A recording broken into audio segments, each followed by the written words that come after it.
Laidą remia Vilniaus miesto visuomenės sveikatos biuras. Rūpinkimės savo sveikata. O dabar pristatau tėvelį Aleksandrą, kuris mielai pasidalijo savo patirtimi, kaip pratino sūnų prie dantų higienos. Pasižiūrėkime.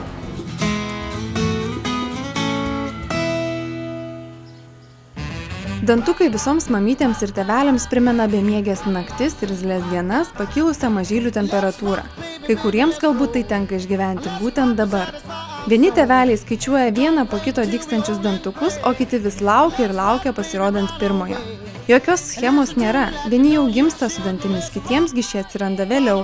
Reikia tik laukti, juk jie vis tiek išdygs, ramina gydytoja odontologė Inga Mažeikienė. Tačiau apie pirmąjį vizitą pas gydytoją reikėtų pagalvoti itin rimtai. Pirmasis vizitas turėtų būti, kai dar nėra problemos. Tai kažkur 2–2,5 metų vaikelį atvesti pas odontologą. Kai dar nėra problemos, vaikas jaučiasi labai gerai, supažindinamas iš viso su mūsų gydymo priemonėmis, su aplinka. Pamokome mes vaikutį, kaip reikėtų valyti taisyklingai dantis. Jeigu reikia, nuvalome su pasta apnašą. Jeigu pasižiūrim, jeigu vaikas gerai jaučiasi ir pieninį dantuką padengiame silantu. Silantas yra tokia apsauginė, skaidri medžiaga, kuri tiesiog dantį apsaugo nuo karieso. Tai pirmas vizitas dažniausiai jam būna toksai žaidimo forma. Jisai nejaučia jokios baimės ir įtampos. Turbūt daugelį vien pagalvojus apie odontologo kėdę nukrečia šiurpas. Esame įpratę ją sėstis tik tuomet, kai jau prispiria reikalas. Tokią pačią baimę perduodame ir savo atžaloms, todėl kartais pas dantų gydytoją jos atvedame per vėlai. 47% suaugusių kreipiasi pas odontologą tada, kada jaučia skausmą, tada, kada jau yra problema.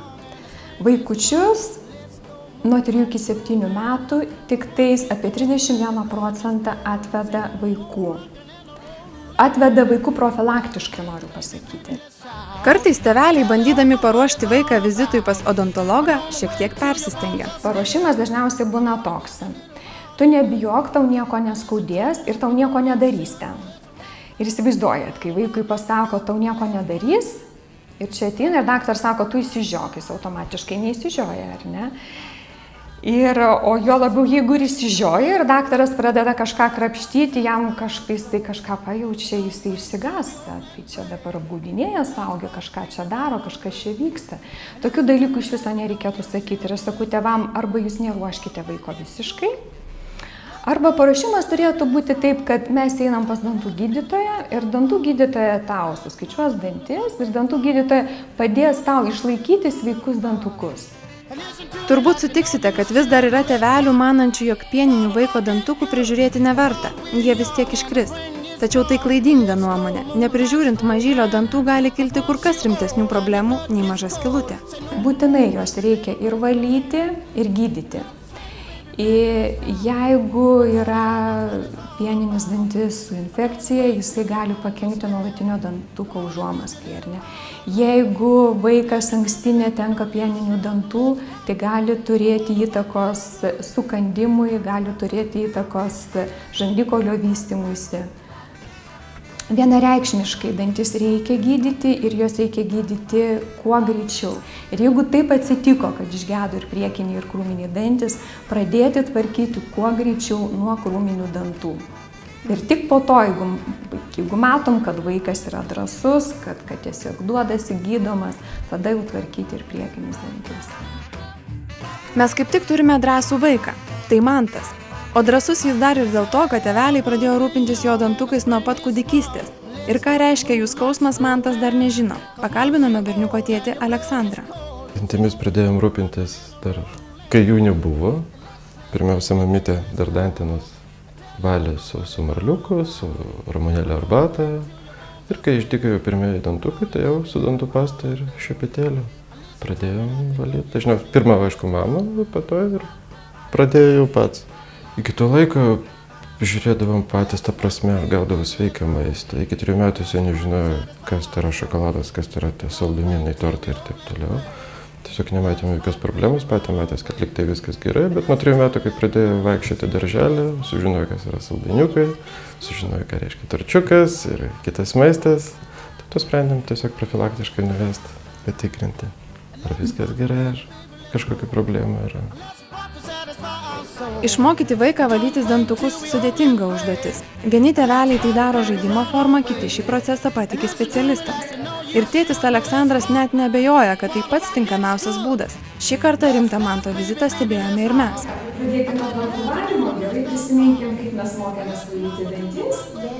Gerai, Deina, man tiesiog parodysi, kaip tu valai namuose dantis. Nu, papasakok, atsimeni, mes mokėmės kažkada, taip? Kaip tu valai? Ratukais, ar ne? Bandai išvalyti visus dantukų paviršius, taip? Taip, ir tiesiog, kaip mes sakėm, ir šitą paviršių, ne išvalai, va šitaip, taip, ir šitaip, ar ne? O tos vagelės ir kaubuliukus, kaip tu išvalai? Va, labai gerai, pasukinėjai šepetėlį ir stengiasi viską išvalyti, taip? Labai gerai. Ir kiek laiko tu valai dantis, Mantai? 3 minutės. Iš kur tu žinai, kad tu 3 minutės valai? Turiu smėlio laikrodį. Tai labai gerai, tu vonioje turi smėlio laikrodį, ne? Labai gerai. Turbūt visi įsitikinome puikiomis Manto žiniomis. O už drąsą ir nuostabią baltų dantukų šypseną tokį šaunuolį privalome apdovanoti.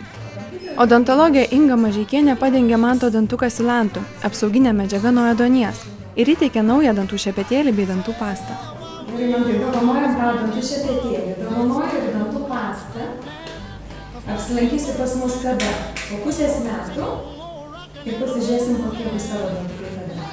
Gerai, prašau, gerai valyk dantis. Geras pavyzdys užkrečia. Tikimės užkrės ir jūs. Jei jūsų mažyliui prasikalė pirmieji kapliukai, pradėkite jais rūpintis jau šiandien. Jei džiaugiatės pilna burnytė dantukų, padėkite ir priminkite mažyliui valytis juos kas rytą ir vakarą. Tuomet jokie blogi troliukai ir nekviestos dantų fėjos jų nepagrobs.